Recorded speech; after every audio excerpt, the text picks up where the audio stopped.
꿈난 출판사에서 출판한 십자가의 치련을 듣는 책으로 소개하려고 합니다. 정군을 한 곳에서 모두 말하지 않습니다. 부분들을 나누어 들려드리겠습니다. 오늘은 예수님의 능력에 한계가 있는가? 예수님의 능력에는 한계가 있는가? 라는 주제로 생각해 보려고 합니다. 꿈난 출판사의 위치를 한번 보시겠습니다. 이는 서울입니다. 이와 사거리 가까운 곳에 있습니다.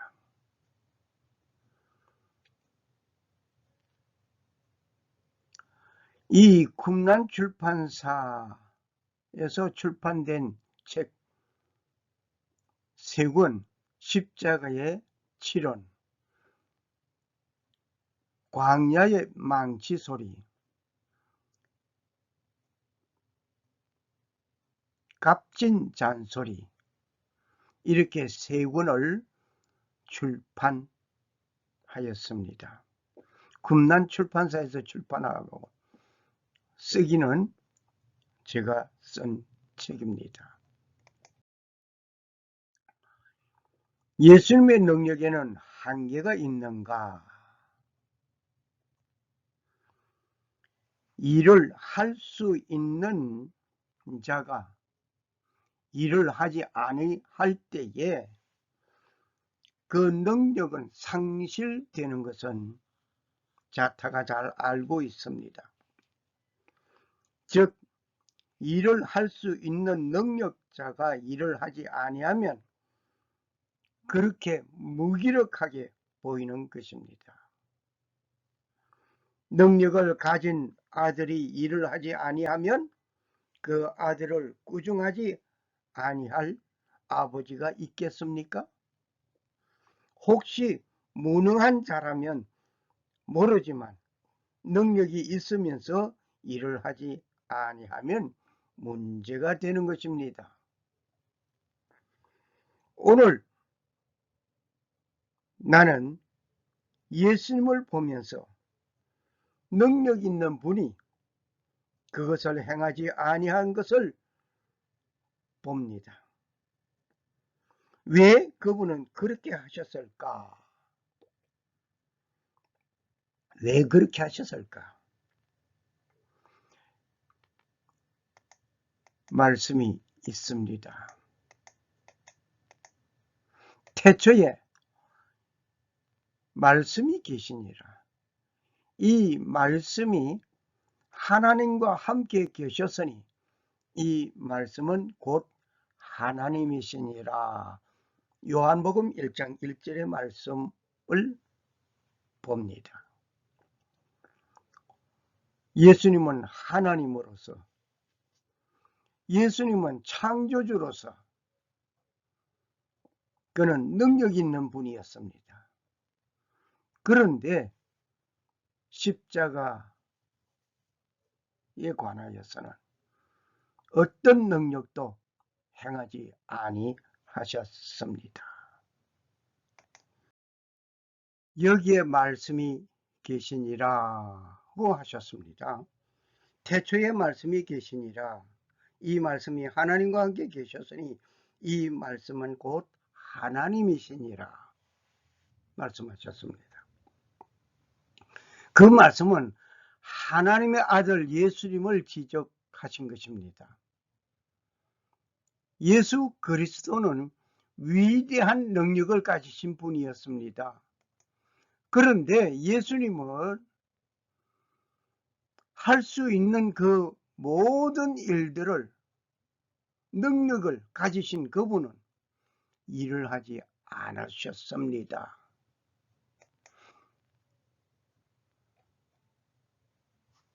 아니면 능력이 한계가 왔습니까? 능력에 한계가 왔습니까? 아니면 능력이 없어진 분입니까? 예수님은 창조주로서 말씀으로 창조하신 예수님이었습니다. 그분은 말씀 한마디로 천지를 창조하셨습니다. 그러한 능력을 가지신 분이라면 말씀 한마디로 모든 일을 이루어질 수 있는 가능한 분이었습니다. 그분은 아무 능력도 행하지 아니하셨습니다. 문둥이를 고치시던 예수님이었습니다. 죽은 자를 살리시던 예수님이었습니다. 떡 5개와 물고기 2마리로 광야에서 5,000명을 먹이고 남은 것을 12광줄이나 거두게 하신 예수님이었습니다. 그런 분이 정작 절박할 때 아무 능력도 행하지 아니하셨습니다. 과연 예수님의 능력에는 한계가 있는 것이었습니까? 창조주 예수님으로서 행하신 그 일은 때로는 이해가 가지 않을 정도였습니다. 그분은 자신의 의지를 강요하지 않고 버리셨던 분이었습니다. 조금 나아가서 얼굴을 땅에 대시고 엎드려 기도하여 이르시되 내 아버지여 만일 할만하시거든 이 잔을 내게서 지나가게 하옵소서. 그러나 나의 원대로 마옵시고 아버지의 원대로 하옵소서. 내 원대로 마옵시고 아버지의 원대로 하옵소서. 기도하는 예수님의 자세였습니다. 말씀 한마디로 천지 만물을 창조하시던 예수님께서 내 원대로 마옵시고 아버지의 원대로 하옵소서. 기도하는 예수님. 예수님은 자신의 의지를 완전히 버리셨던 것을 봅니다. 십자가 위에서 이루어질 상황들을 너무나 잘 알고 계셨기 때문에 예수님은 십자가를 지지 않기 위하여 원하였던 예수님이었습니다. 예수님 자신은 십자가에서 받는 그 엄청난 그 고통 아셨습니다. 그래서 이 십자가를 지지 않기를 원했던 예수님이었습니다. 그런데 내 원대로 마옵시고 아버지의 원대로 하옵소서. 아버지가 지라고 한다면 지겠나이다 하는 것이었죠. 그러나 그분의 원하는 그 뜻을 버리고 아버지께서 원하시는 뜻을 택하셨던 것은 내 뜻이 아니고 아버지가 원하시는 뜻을 이루기 위한 내 뜻에 의존된 어떤 능력도 행하시지 아니하신 것을 봅니다. 그분에게는 자신을 구할 천사를 부르지도 아니하였습니다. 너는 내가 내 아버지 구하여 지금 12군단 더 되는 천사를 보내시게 할 수 없는 줄로 아느냐? 마태복음 26장 53절의 말씀이었습니다. 천사를 구할 수 있는 능력의 예수님이었습니다. 말씀 한마디로 천지 만물을 창조하시던 예수님께서는 십자가 처형을 위하여 이루어지는 그 일을 앞에 두고 천군 천사를 불러오게 하실 수도 있습니다. 하지만 그는 그렇게 하지 아니하셨습니다. 그분은 자신을 위하여서는 한마디도 변호하지 아니하셨습니다. 대제사장들과 장로들에게 고발을 당하였습니다. 아무 대답도 하지 아니하시는지라. 이에 빌라도가 이르되 그들이 너를 쳐서 얼마나 많은 것으로 증언하는지 듣지 못하느냐 하되 한마디도 대답지 아니하시니 총독이 크게 놀라워하더라. 마태복음 27장 12절에서 14절의 말씀이었습니다. 그분은 자신을 위해서 어떤 변호하는 말이 한마디가 없었습니다. 고소자들이 뭐라고 말을 하든지 그것에 신경 쓰지 아니하셨습니다. 묵묵히 예수님은 예수님의 길을 가셨습니다. 그분은 자신을 위하여 변호하지 않으셨던 것을 우리는 잘 압니다. 3년의 공생의 기간 동안에 하신 말씀과 행동들이 있었지만 믿지 아니하는 자들에게 더 이상의 말을 하지 아니하신 예수님이었습니다. 우리는 여기서 무엇을 배워야 하겠습니까? 내가 어떤 법정에 서서 있을 때에 그 법정에서 나를 위하여 자신이 변호할 수 있는 기회가 되면 무슨 말을 할 것입니까? 그분은 자신을 위험에서 구하지도 아니하셨습니다. 그와 같이 대제사장들도 서기관들과 함께 희롱하며 서로 말하되 그가 남은 구원하였으되 자기는 구원할 수 없도다. 마가복음 15장 31절의 말씀을 봅니다. 남은 구원하였지만 자기 자신은 어떤 그 위험에서 구하지도 아니하는 예수님이었습니다. 우리를 시험에 들게 하지 마옵시며 라고 예수님께서 가르쳐 주신 기도가 생각납니다. 그러나 자신을 위한 위험한 처지에 있을 때 그 위험에서 구해달라고 어떤 요청도 하지 아니하셨던 예수님을 우리는 봅니다. 우리에게 가르쳐 주기를 우리를 시험에 들게 하지 마옵시며라고 기도하신 분, 지금 엄청 놀라운 위험에 빠져 있는 예수님, 자신을 어떤 그 위험 처지에서 있을 때 위험에서 구해달라고 요청하지 아니하셨단 말입니다. 그분은 십자가에서 내려오지도 아니하셨습니다. 십자가에서 올 수 있는 능력의 예수님입니다. 천군 천사를 불러올 수도 있고 너희들이 왜 이렇게 하느냐 라고 한마디 하실 수도 있습니다. 그러나 십자가에서 내려오지 않고 그대로 거기서 운명하셨습니다. 이스라엘의 왕 그리스도가 지금 십자가에서 내려와 우리가 보고 믿게 할지어다 하며 함께 십자가에 못 박힌 자들도 예수님을 욕하고 있던 순간이었습니다.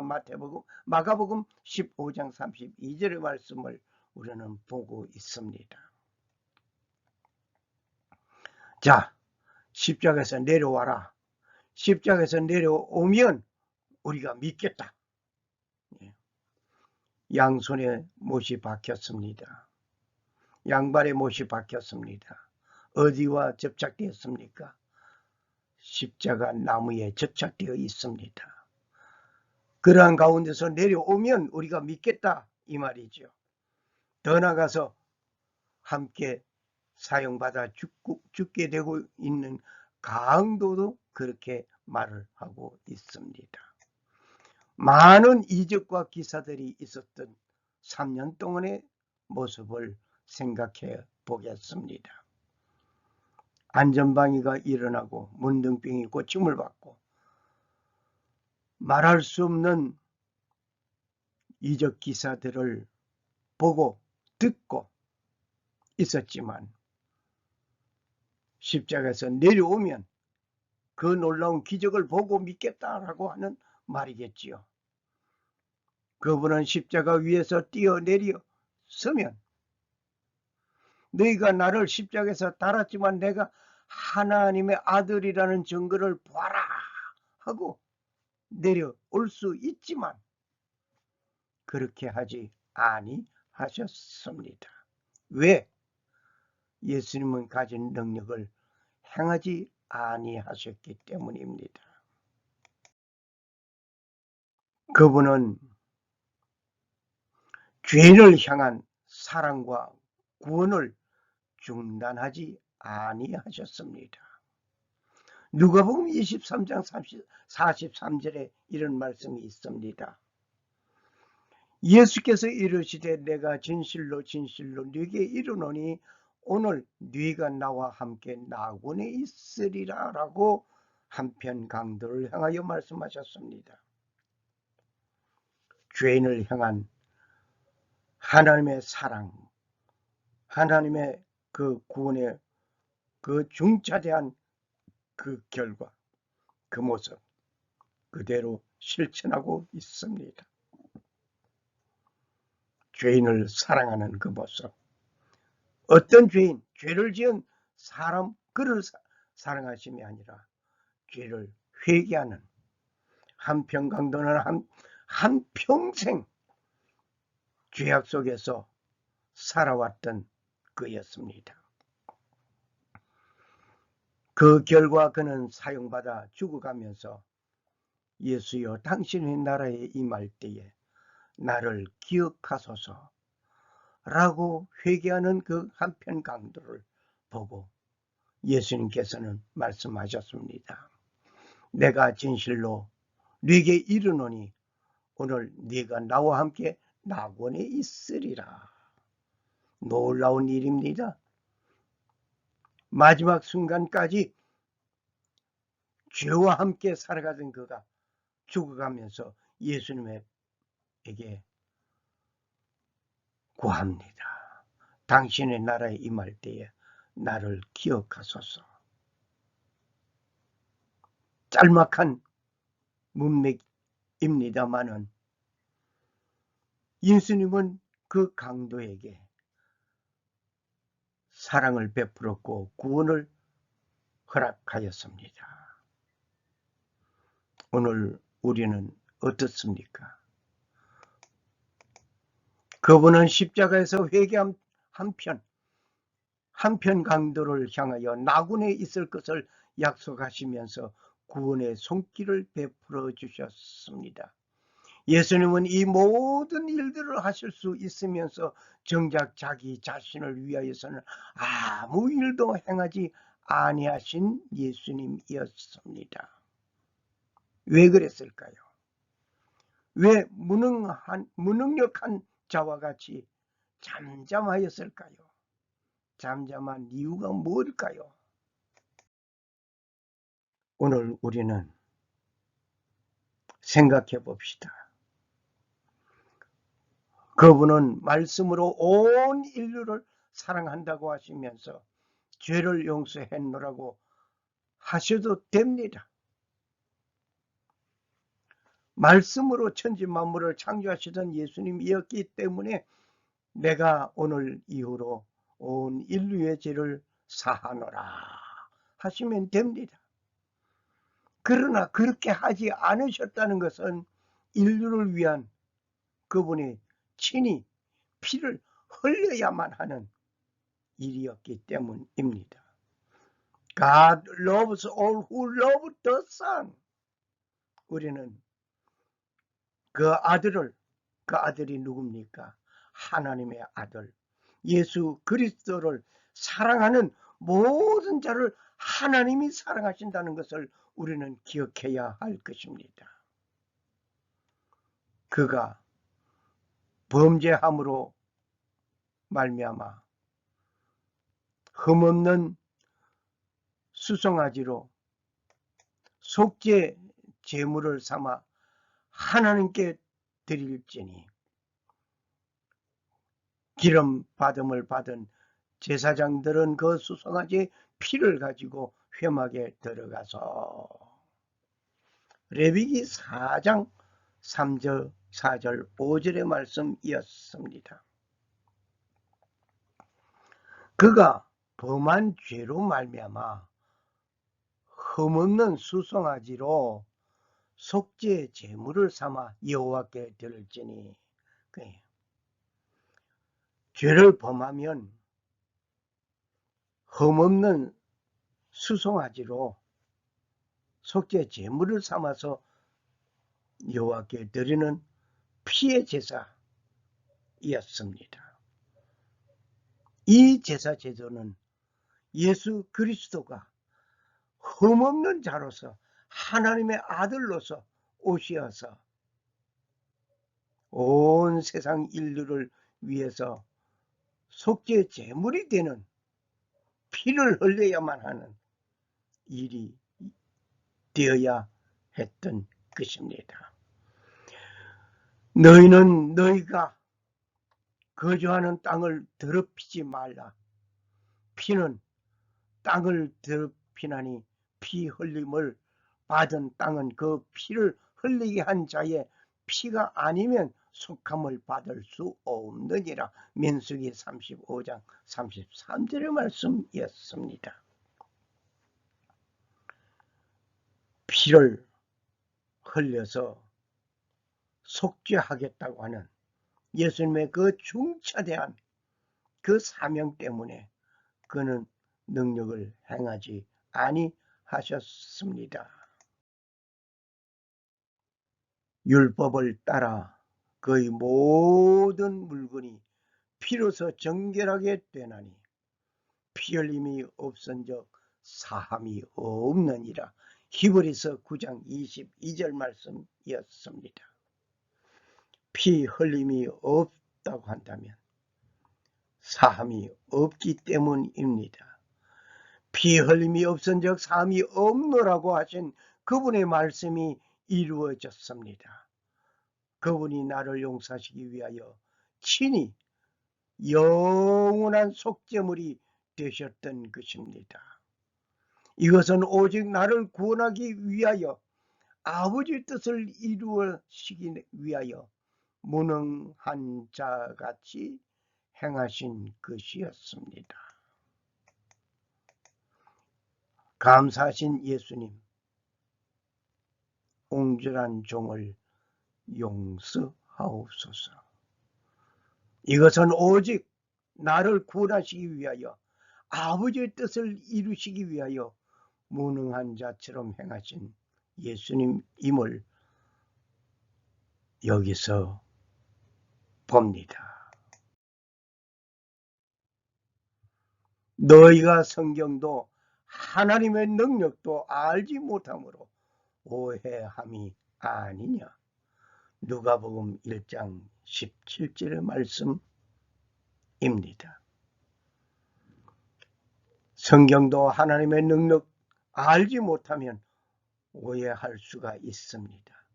그러므로 하나님의 말씀인 성경을 읽으며 그 읽은 그 말씀을 이해하는 여러분과 내가 되어져야 될 줄 믿습니다.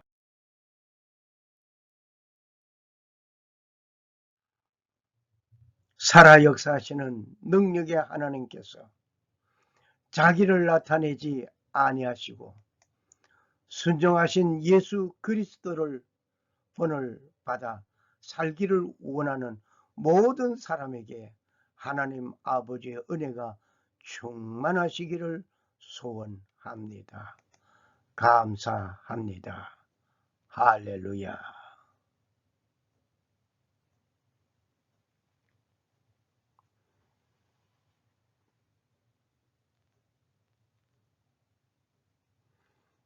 God loves all who love the Son.